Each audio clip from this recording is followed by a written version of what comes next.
welcome back. We are on lesson number 196 in A Course in Miracles, titled, It Can Be But Myself, I Crucify. It can be but myself, I crucify. When this is firmly understood and kept in full awareness, you will not attempt to harm yourself, nor make your body slave to vengeance. You will not attack yourself, and you will realize that to attack another is but to attack yourself. You will be free of the insane belief that to attack a brother saves yourself, and you will understand his safety is your own, and in his healing are you healed. Perhaps at first you will not understand how mercy, limitlessness, and with all things held in its sure protection can be found in the idea we practice for today. It may in fact appear to be a sign that punishment can never be escaped because the ego, under what it sees as threat, is quick to cite the truth to save its lies.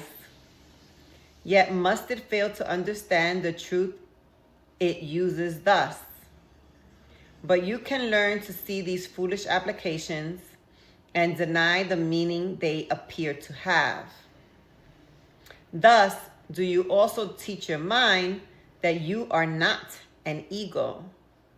For the way in which the ego would distort the truth will not deceive you longer. You will not believe you are a body to be crucified. And you will see within today's idea the light of resurrection, looking past all thoughts of crucifixion and death to thoughts of liberation and of life. Today's idea is one step we take in leading us from bondage to the state of perfect freedom. Let us take this step today that we may quickly go the way salvation shows us, taking every step in its appointed sequence as the mind relinquishes its burdens one by one. It is not time we need for this. It is but willingness. For what would seem to need 1,000 years can easily be done in just one instant by the grace of God. The dreary, hopeless thought that you can make attacks on others and escape yourself has nailed you to the cross. Perhaps it seemed to be salvation, yet it merely stood for the belief the fear of God is real. And what is that but hell?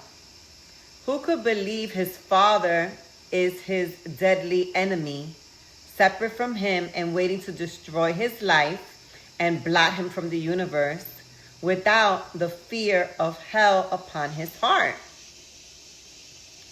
Such is the form of madness you believe. If you accept the fearful thought, you can attack another and be free yourself. Until this form is changed, there is no hope. Until you see that this, at least, must be entirely impossible, how could there be escape? The fear of God is real to anyone who thinks this thought is true. And he will not perceive its foolishness or even see that it is there, so that it would be possible to question it. To question it at all, its form must be first changed at least as much as will permit fear of retaliation to abate and the responsibility return to some extent to you. From there, you can at least consider if you want to go along this painful path. Until this shift has been accomplished, you cannot perceive that it is but your thoughts that bring you fear, and your deliverance depends on you. Our next steps will be easy if you take this one today. From there, we go ahead quite rapidly. For once you understand it is impossible that you be hurt except by your own thoughts, the fear of God must disappear. You cannot then believe that fear is caused without. And God, whom you had thought to banish, can be welcomed back within the holy minds he never left. Salvation's song can certainly be heard in the idea we practice for today. If it can but be you crucify, you did not hurt the world, and need not fear its vengeance and pursuit. Nor need you hide in terror from the deadly fear of God projection hides behind. The thing you dread the most is your salvation. You are strong, and it is strength you want, and you are free and glad of freedom. You have sought to be both weak and bound because you feared strength and freedom, yet salvation lies in them. There is an instant in which terror seems to grip your mind so wholly that escape appears quite hopeless. When you realize once and for all that it is you fear, the mind perceives itself as split. And this had been concealed while you believed attack could be directed outward and returned from outside to within.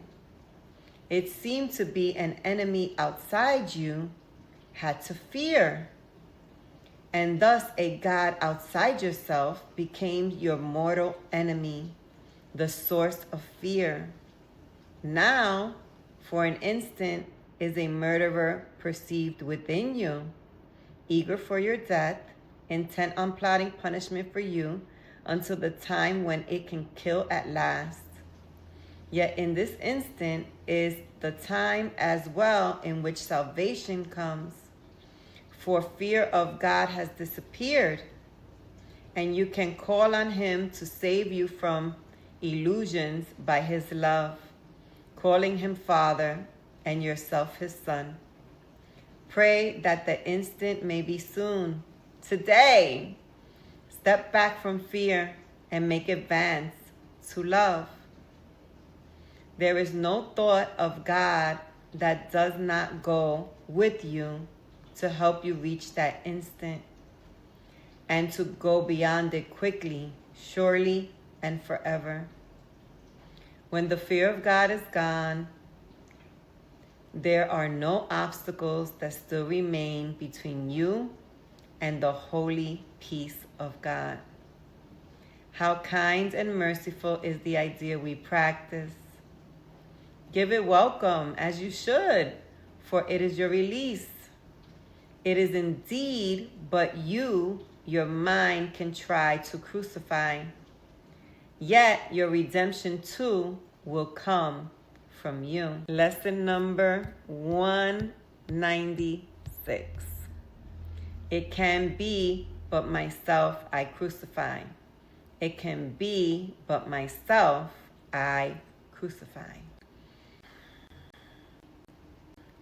Your minds will tell you stories about everything and everyone at all times. And you fill in gaps when you don't know. You think you know without even asking. And even when you might ask somebody, you can still doubt if they're telling you the truth. So where are you going to leave your mind? Are you going to leave your mind in the world of, fill in the gaps? I think that happens. This is what they must be thinking, or this is how they're approaching this. just that whole realm of judgment. You can keep your mind there, or you can keep your mind at peace. You can choose loving thoughts. You can choose to be free. The only person or the only thing that knows the whole picture is our Father. He knows all of it.